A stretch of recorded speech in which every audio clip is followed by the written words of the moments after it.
Hi, welcome to Crippled Critter Speed Shop. I've watched a couple of videos that have been online, and some of them I agree with, some of them I don't. But today we're going to replace this power steering pump.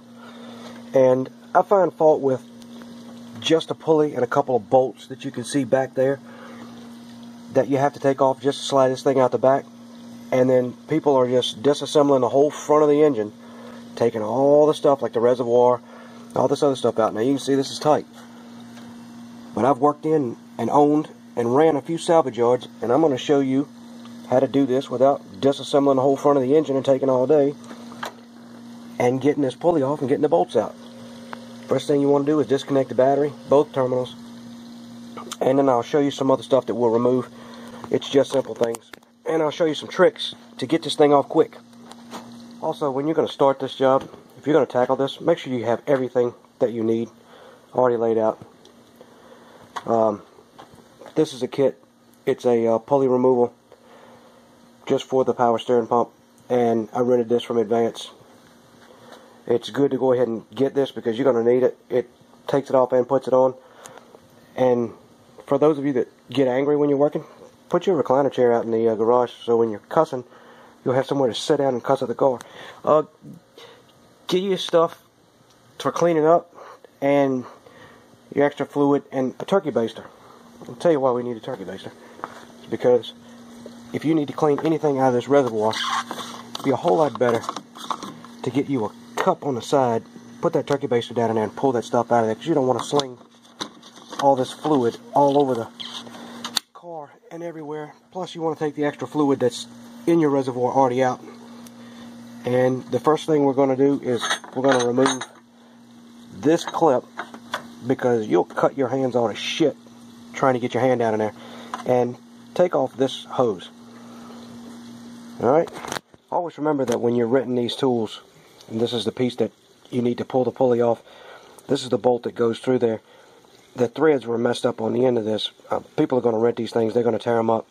Now I use the file to clean this thing up, and I'm used to fixing stuff because, like I said, I worked in salvage yards. You can't always run to the store, but I fixed it. So make sure you inspect it really good and make sure it's working properly before you take it out of the store, because then you'll have to run back and get another one. Get yourself a pair of needle nose vice grips. Regular vice grips will work too, but I use these. And get behind the tube here and just kind of clamp it, so that way if there's anything in the tube when you take this off, it's not going to run all over the car. That'll help you out. Alright, next you're going to need to take the tensioner pulley. Put a 15 on it. I use 18 as a helper on the back. Put that on there and pull it towards you, towards the front of the car, and take this belt off. So we need to get the belt out of the way. The process is going to be just a little bit tricky. You can see that there's a smaller end and a more open end. You want the more closed end to sit just over the lip on that pulley. And the way you'll do it is this piece will go in here. You'll slide this ring over it, and this will sit over the end of the pulley, and this is how this sits in here. And once you tighten this up, it'll pull the pulley off. You'll need the you'll need about a 20. I don't have a 20, so I'm going to use the 13/16 on this and a half to tighten this nut in here. If you don't have this, use a crescent wrench just to sit over this bolt while you turn this. And like I said, it's going to be a little tricky. You have to put the stuff in your hand, you have to cup it over that. But once you get it in, you'll see it's not that bad. I got it in first try. Took about 5 or 6 seconds to maneuver that thing around, but it's in there. Put your 13/16 crescent wrench on that and then start tightening up, and you'll get that pulley off. It's coming off pretty good. It's almost off now, but the best thing about using this ratchet piece is that you can ratchet this back and forth while holding the ratchet with the half on it pretty steady. I use a bicycle extension for the seat. I've made that into a helper for the ratchet, but yeah, you can run this ratchet back and forth, and that'll help you. So that way you don't have to sit there and take the wrench off and put it back on, keep turning it around. So that's a good thing to keep in check. Get you some ratchet wrenches. Alright, you'll have to take this piece off. That's threaded in. That's an 18. Just take and pop that loose and pull it out. Don't worry about breaking that nut on the inside. You'll put another wrench on the back of that when you go to tighten this piece back into the new one, so that you don't over tighten the back nut and crack the plastic. After unplugging this line and pulling it back out of the way, I'll put a little something in there, a little rubber boot to keep the fluid from flying out of there when I go to take this out. These are 15s. Take these 3 15 bolts out and it'll come right out. The 15s are out. There's the old pump. I'm going to take that bottom hose off and I'm going to pull this thing out. Now this thing took me about 15 minutes. So within 15 to 30 minutes, depending upon your level of frustration in dealing with this situation, that's all it takes. 15 to 30 minutes, and then the old one's out. You start the process of putting the new one back in.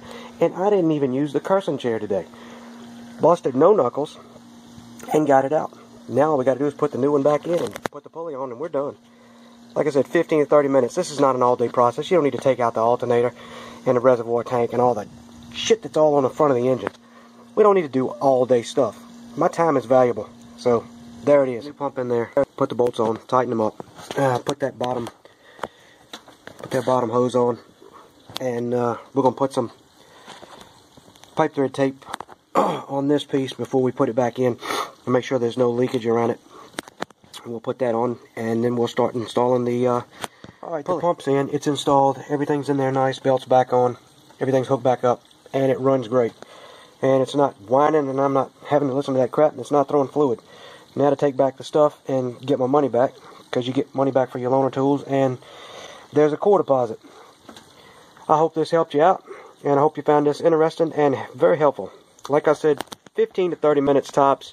Maybe add about 10 or 15 minutes for the installation, because that's a tedious spot. But it's doable. And like I said, if your level of frustration sometimes gets out of hand, get you a cursing chair. Cursing chairs always help. It's great to reflect. Thank you.